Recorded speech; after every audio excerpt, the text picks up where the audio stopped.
Morning, good evening, good afternoon. May I bless you in the mighty name of Jesus Christ, and before we even begin to listen to this, may I ensure that you are all covered in the blood of Jesus Christ, and that this message is only for those who have ears to hear it. Alright, I think it's got a confirmation about something that I've been sitting on for the last couple of days, and I was just sitting on the side of a truck. And it's to do with the full spectrum of colour. And on the side of this vehicle you had the full spectrum of colour, and then you had black and white. And we're talking about mental enslavement, essentially like mind control. But it all comes back to, we want to call it informed consent, making your own choices. But there's one step further to understand the deeper conundrum of what we're trying to comprehend. It's called emotional and thinking independence. Independent thought, independent feeling, independent emotion. Having the ability to feel what you want, whenever you want, because you can. Having the ability to think whatever you want, because you can. Mental enslavement. And I want to give you a very brief comprehension. If you think about the full spectrum of colour, and then you've got black and white, what that can mean for you, and if you fit into one of either category, and what that can mean. Because there's literally just two categories, right? So, use your imagination now. And let's go back to the 70s. Maybe the 80s, the 70s. And you got the old black and white television. And with the black and white television here in Australia, we've got Prime, we've got ABC. So you got two channels. That's it. So your TV is black and white, and you got two channels. And then let's fast forward that 50 years now. So we've gone from the 70s to the here and now. We've got full HD, complete spectrum, cinematic, almost perfect vision. So it's the difference between 1970s black and white TV with two channels to 50 years. Yeah, it's the whole, we're here 50 years too early, 50 years too late. It's the difference between having full spectrum HD vision and insight and objective reasoning to being black and white TV with two channels that can barely pick up the bloody channels. So those black and white channels, one is black, the other is white. I'm saying there's a bit of duality in that, but it's the TV of duality. And so I've gone through enough experiences recently to be able to really nail this down for what it is. And so bullying sits inside of this, and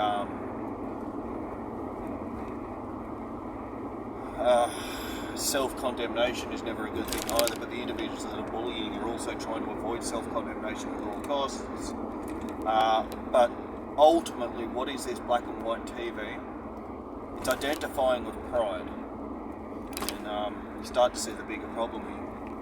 Don't underestimate how many human beings are still identifying with their own pride.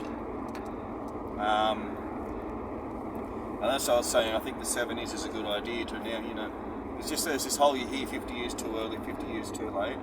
I will never fit into this world. But why would that be the case? I'm bored. And I'm bored on every level of society. The upper class bores me. Everything bores me. It's all boring. And why is it boring? Not because, look, it's not about being spoiled. It's got nothing to do with that. It's just recognising that from top to bottom, class has nothing to do with levels of spiritual illumination. It has nothing to do with it. Just like money does not mean that you are smart. And it's just all these things about, bigger, better, harder, smarter, faster, thinking that if you've got the goods, you're the one that's got the brains, and it's just not the case, because there's other things to bring into consideration, with let's say there is a major gap between the rich and the common folk. And a major part of that major gap that most aren't contemplating right now is the elites. On board with the elites, on board with the lot. The elites, the super rich, whatever you want to call it, their kids, they're born with something. It's called, they got a head start. They're already established. That's why it's called established wealth. And, so they've got a different upbringing they'll have to go through because of great power comes great responsibility, but without taking that into account, because also don't forget that I've already picked this one up, that in the upper classes of society, where we're talking aristocracy essentially, colonialism, etc., the real, they're upper class, and they are a class of people in one sense, but they're very accepting of domestic violence, which comes down to a parenting issue where no one was really taught how to not vomit, so they could bite each other and get away with it. And they're just, they're a protected species, and they probably, it's fair to say that majority of them didn't get the opportunity to go through a couple of rude awakenings. So what's a rude awakening? I want to know. I'm going to use cats. I'm going to use my cats. So my cats, and it doesn't matter how good you think you're doing, there's always something else that you got to learn. We're talking about corrections, but you got to be tuned into the correction, because if you don't get tuned into the correction, nature will naturally cause a collapse anyway. So for my cats, they're too well looked after. They've never not had a meal, and look, struggle. I don't think it's a bad thing every now and then, because it forces you to then appreciate what you got. If you're constantly fed good meals, you could actually become quite pompous or entitled about your food and say, well, I want better. But then you just get to the point, and I've experienced this as well, where you're just like, I'm just sick of it, I don't want to eat anymore. So with my cats, no, they're fat cats, and it didn't matter the quality of the biscuits, and I'm saying, like, I've purchased $150 bags of biscuits before for these cats, and just look down their nose at it. I've gone back to, it's called Fussy Cat at the moment. They're not eating it. You're going through all the different tins, and like in this pandemic that we're in at the moment, well, it was, but it's actually had an effect that on society as we speak. Like, I'm not saying it's a struggle, but we do have to look around to get our cat food. You can't get tin food from Aldi anymore, it's not there. Anyway, but my cats, they've never missed a meal, and you would think, well, aren't you a good parent to your cats? Well, yes, but the problem you've got is I'm putting down biscuits every day now, and I'm back to a tin. I've got 3 cats, but I'm not putting any more than a tin down at the moment, because even with Fussy Cat, they don't like eating it. But guess what they do eat? You know those Whiskas sachets? Oh, no, they'll gobble those up. And so, I think this is a good story to go with everything else we're talking about, which ties it all into this original aspect of the video in general. I've got 3 cats. Look, do you think I expected to have 3 cats in my life? No, I've got 3 cats, 16 chooks and 3 dogs. It is what it is. You know, it's a happy house. Anyway, I decided to get some of those lovely sachets because, my oldest cat, I'm not going to say her name because it's just, she sleeps on my chest every night when I get home. We sit down and, she just, you've got an animal that's earned their place in your world. Well, she's earned that, and she's just so loving and kind and gentle, But the other 2, so they're males, so it doesn't make any difference. So,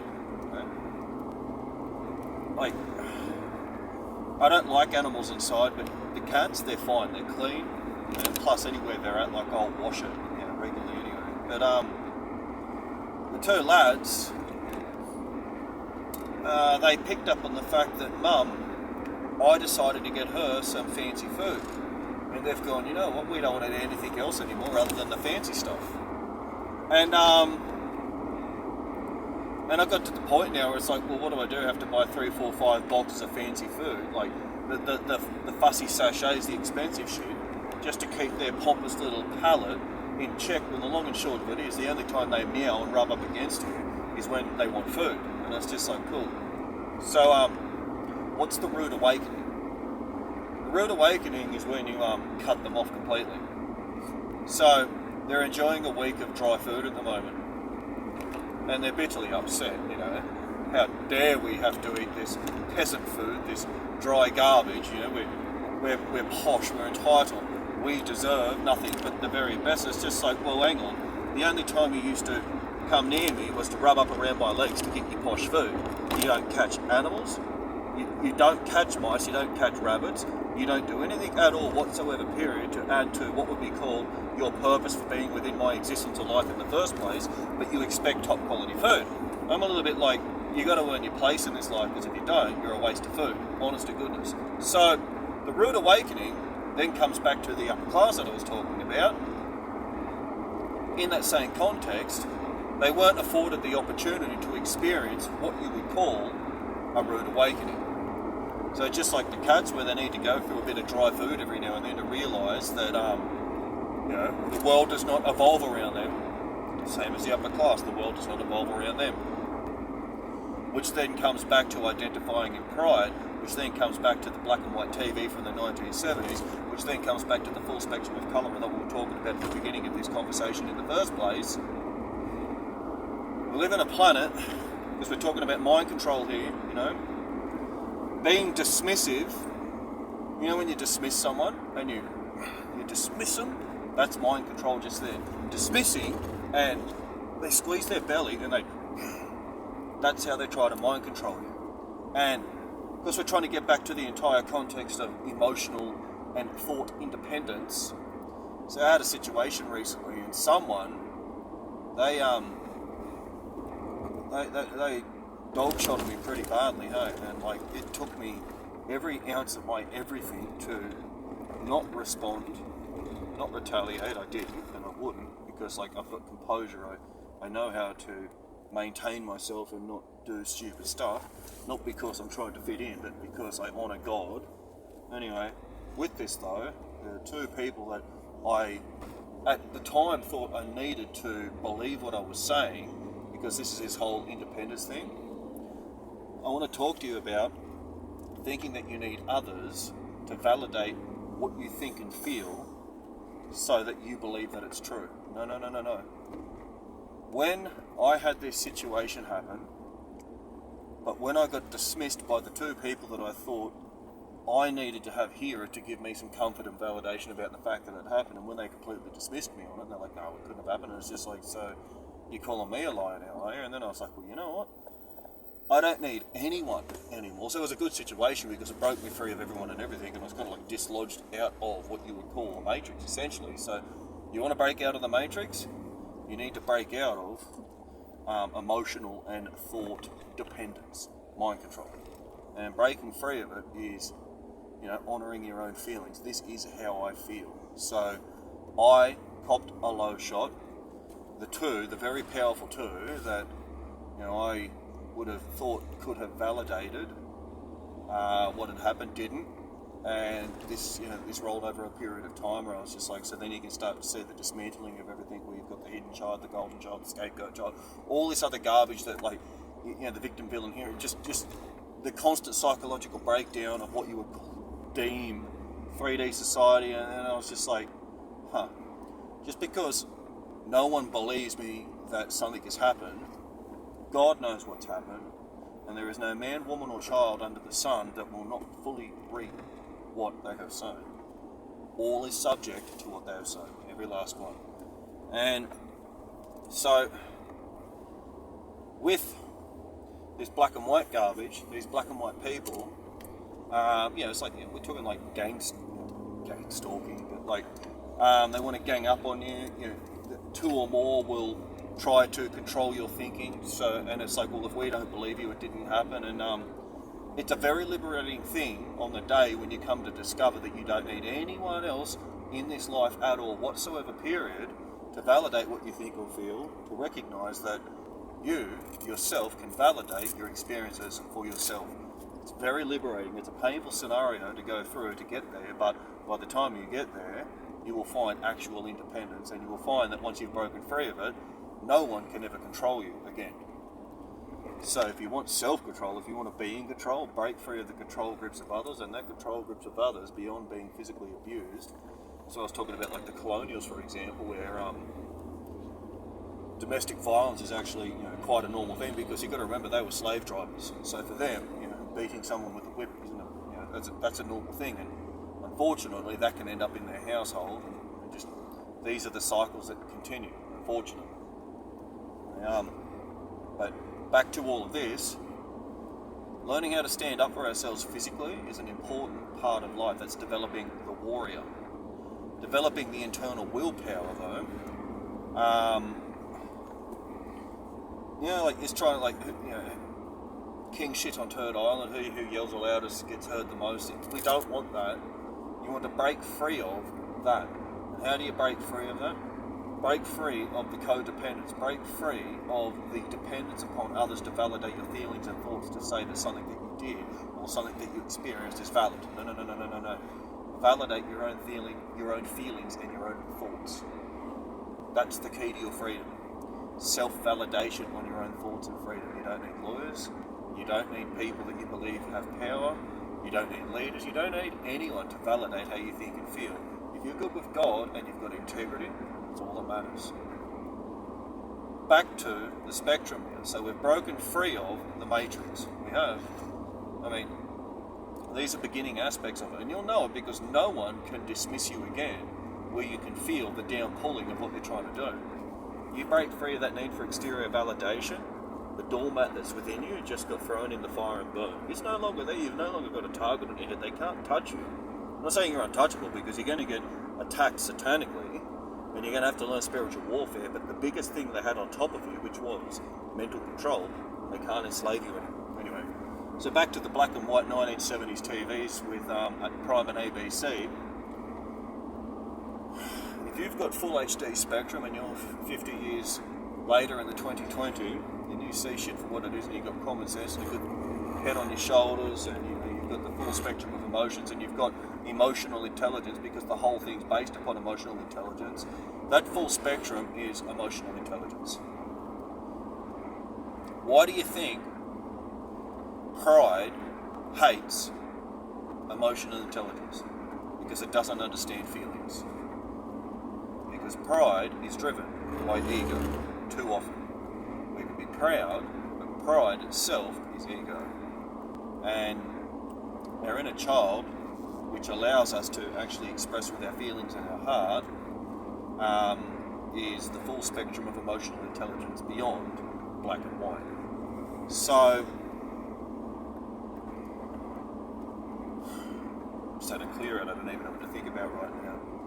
What I want to try and get at is, the next time you find yourself in a controlling situation, instead of trying to understand the person, just be like, and this isn't about trying to discredit them, it just is what it is. Most people, I'd hate to say it, I'd say 90% of people are on a black and white TV with poor reception, and they've got Prime and ABC.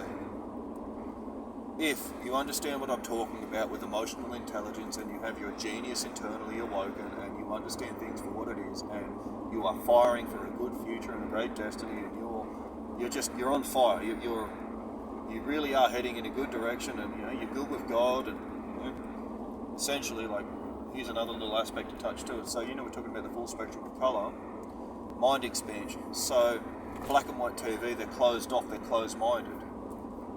Those who have the full spectrum are open-minded. It's a difference between closed-minded and open-minded. Here's the funny thing, because we want to talk about the difference between Christ and witchcraft. Why did Jesus come amongst many other things? Mind-expanding drugs is a part of witchcraft. It's a part of the satanic world. Why does Jesus feed us daily his wine and bread? That's his revelations, that's his manna. He's trying to expand our awareness free of the need for mind-expanding drugs and substances. So the Bible is a little bit more than you would first think. It's to allow us to understand self-defense for what it is. Job number one is, The fear of God is the beginning of wisdom. God-fearing is you start to understand that there is right and wrong, there are rules that we must function with. Beyond that, though, you don't need to take the direction of drugs to get the same revelations that God will give you daily through the analogies that are handed to you through the written word of God, and just through Jesus guiding your very steps day in and day out. Anyway, there was a little bit of everything in this one here right now. So the black and white TV people have a closed mind. The full HD people have an expanded open mind. The black and white people have no emotional intelligence. The expanded mind people have emotional intelligence. The black and white people have 2 channels, Prime and ABC, and they've got very poor reception. The expanded mind people have the full spectrum of every channel going, and they've got fantastic receptivity. There you go. Between the blacks and the whites and the blacks and the whites. And they don't talk, that's not race, I'm talking about colours here. I'm talking about duality. So we're trying to break free of duality. So between the duality of black and white,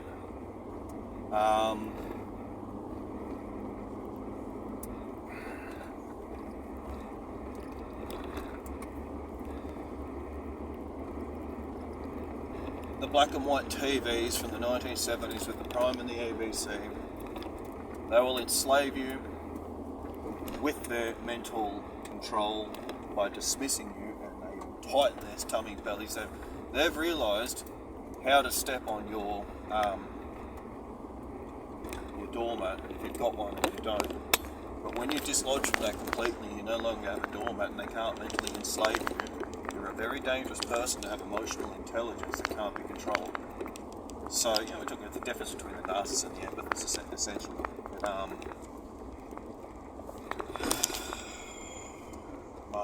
There's a larger point that I'm trying to get to here. So,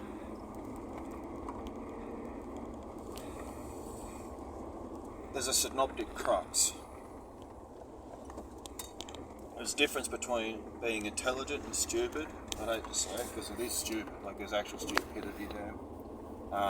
Almost deliverance, stupidity, unfortunately. Genetically deficient, almost, unfortunately. So these people of pride, there's plenty of pop cultures, people of principle, people of power, people of pride. These people of pride, they don't like what they don't understand. And what they don't understand intimidates them, steal, kill, destroy. That's just animal behaviour, that's carnal behaviour. And here's the funny thing. You're talking about jealousy, envy, pride, spite, hate, all those nasty emotions, and they want to spit them towards you because they're jealous of the fact that you did something. Oh dear, had my phone fall up. So they're jealous of the fact that you may have done something that they couldn't, and instead of going, well, I'm glad we got the job done, it comes down to the age-old conundrum which sums this entire problem up. First of all, they're unapologetic. They don't know how to apologise. But the big one, this is that synoptic crux I was getting to, is they don't know how to ask questions. They don't know how to ask how or why. The child that begin to ask questions, you've got to get good at asking, hey? So if you can ask, you can then learn. So what are we talking about here? The great issue, it's learning difficulties. I'd hate to say it, but people with learning difficulties have some of the worst attitudes you'll ever come across in all of your existence. I'd hate to say it, I think most of this planet suffers with it, unfortunately. And that's not to say that you're better or worse than them, it's just these people with learning difficulties, they have really bad attitudes. They're typically bullies. They want to try and control you, but ultimately it comes down to the fact that they can see that most people that have emotional intelligence aren't usually emotionally independent. So if you can break free of the need to get your validation from those types of individuals who are typically narcissists, and you free yourself from them, I mean, pity the fools, honest to goodness. It is the assumption, well, there it is. So what have they mostly all got in common? But most humans have this, but they'll have it essentially. They're foolish and clumsy. And you didn't want to take the gloves off to start to pull them apart. But when you've got to sort of figure out, why am I getting torn to bits, and why is it offending them so badly, and all the rest of it, like, you need to understand, you need to see the playing field for what it is. Anyway, clumsy fools. There's your joker in the deck, the clumsy fool. Clumsy fools will be some of the greatest narcissists you'll ever come across. They will. You can't give them an inch of power. They're the worst leaders. They're not leaders. They're monsters. But it just comes back to the issue. They never learnt emotional intelligence, and because of that, that's why they identify with their pride. So get in touch with your inner child. Stop identifying with your pride. If you are in touch with your inner child, thank God for that. Learn to honour your own feelings. How do you honour your own feelings? I think it's a 3-step process. Say what you say. Take note of it. You may be sarcastic. Take a look at the tone behind it. Next, take a look at what you said, and then hand on heart go, well, what did I really mean? Your feelings. And you can feel whatever it is you want to feel. You've got to validate those feelings. So take a look at what you said, take a look at what you really feel, and then as an adult, from a higher perspective, go, right, so objectively, what would be the best response here? That's how you become diplomatic. Anyway, I hope this helps. I know it's helpful, actually. I know that it's very illuminating what I've just given to you here. So take this for what it is, run with it. There's nothing wrong with you. If you're getting dismissed, there is definitely nothing wrong with you. But if you're trying to figure out what is their domestically violent trick when they can't hit you, they squeeze their gut and they do that. They're trying to tread on your doormat. So that doormat, though, is it's built in psychologically when you're looking for their validation for your feelings and thoughts. So you're after emotional independence.